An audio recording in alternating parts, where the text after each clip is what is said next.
We turn now to the still unending shutdown. We're now at day 23 after a dozen failed votes in the Senate to fund the government, and with the financial toll mounting for federal employees who are not being paid, some of whom are still working despite not getting a paycheck.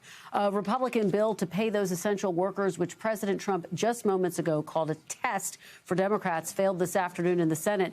Democrats today tried to pass their own bill, which would pay both furloughed and non-furloughed federal workers, which also failed. Joining me now is Nevada Democratic Senator Catherine Cortez Masto. Senator Cortez Masto, thanks so much for being here. We really appreciate it. Thank you. Always happy to join you. Always wonderful to have you. Let's talk about the action on the Hill today. Just for some background for our viewers, you've consistently voted with Republicans on this funding bill that would effectively reopen the government attached. But today you voted against a bill that would pay essential federal workers. Why? What was your thinking behind that, Senator? Because it wasn't a guarantee. So here's the challenge. There's too much politics being played, and federal workers are the pawns. The government should be open. I've consistently said that. We should be paying our federal workers, our contractors. We shouldn't be furloughing them. What happened today on the floor by Senator Johnson was just a gimmick. It was a gimmick to try to challenge the Democrats, and quite honestly, it wasn't going to guarantee that any of the federal workers would get paid. But what was on the floor also prior to that, and most people didn't even talk about, was Gary Peters brought unanimous consent, a bill that mandated that federal workers get paid, that furlough workers get paid, that independent contractors that work at the federal level get paid.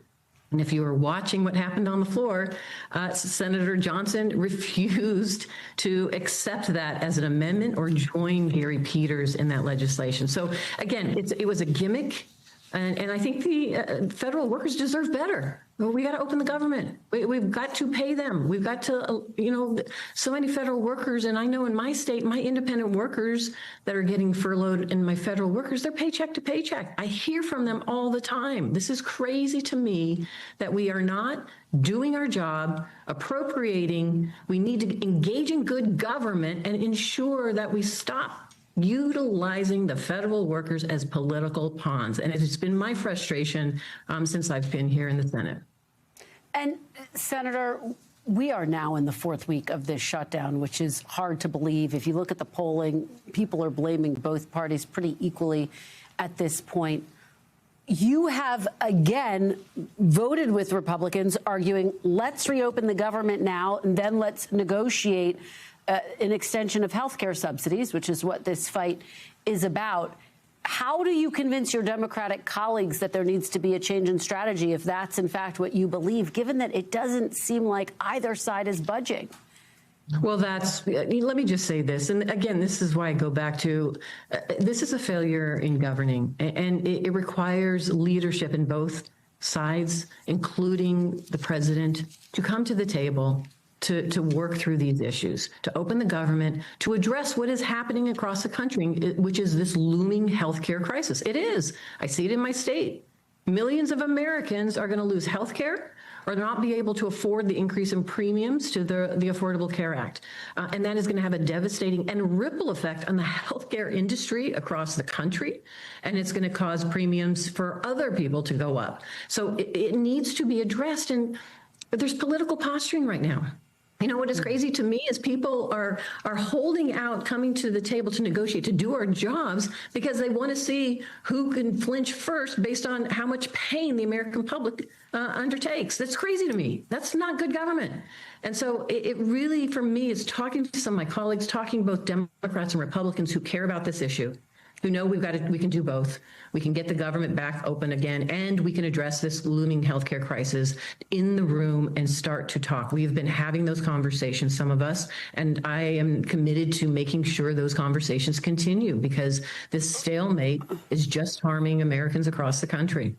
So let me ask you about those conversations, because I think a lot of people are curious. Are there any actual negotiations going on behind the scenes that you are a part of or aware of to actually reopen the government? Are those conversations happening at this point, Senator? Or are basically Yes. both Let me sides just say talking yes. past each other? Okay. No, yes. There's an opportunity for a negotiation to take place and a deal to be had here. There can be common ground. And do those conversations include leadership, Senator? Leadership is aware that they are taking place. But leadership's not a part of it? Leadership is aware that these are taking place.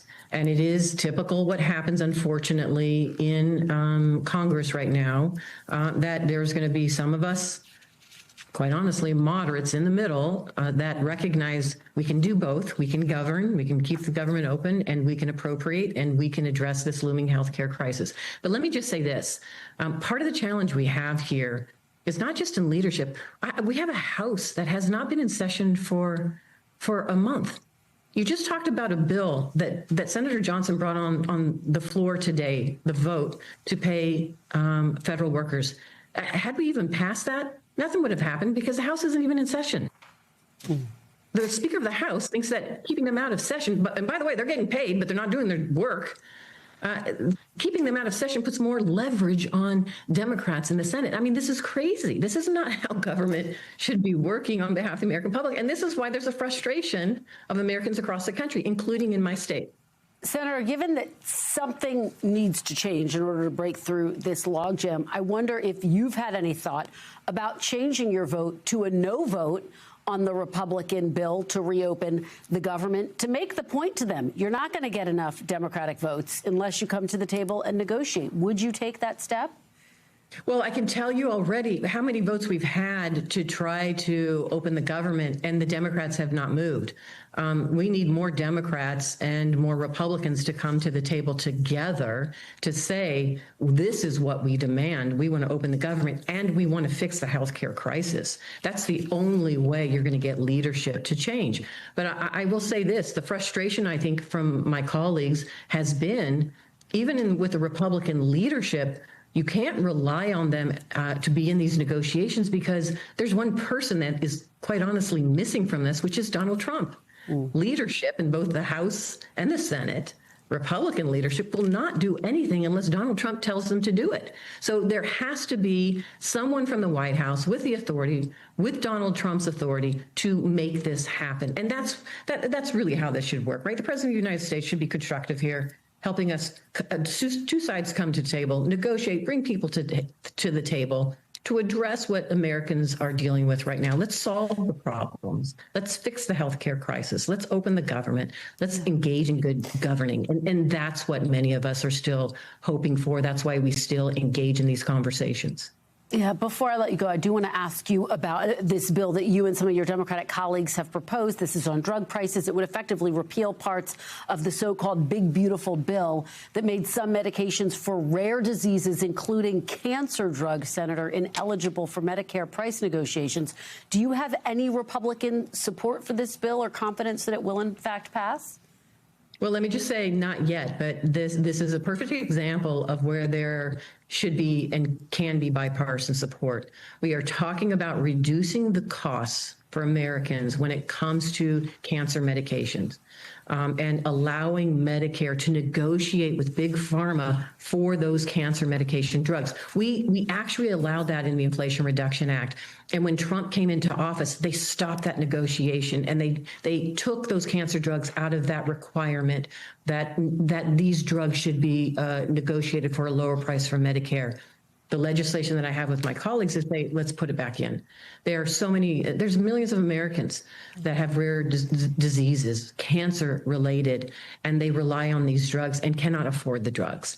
And Big Pharma right now is making, $8.8 billion just because we are now not allowing this negotiation to take place to lower these costs for Americans. So this is a perfect example of just common sense solving problems for Americans, including lowering costs.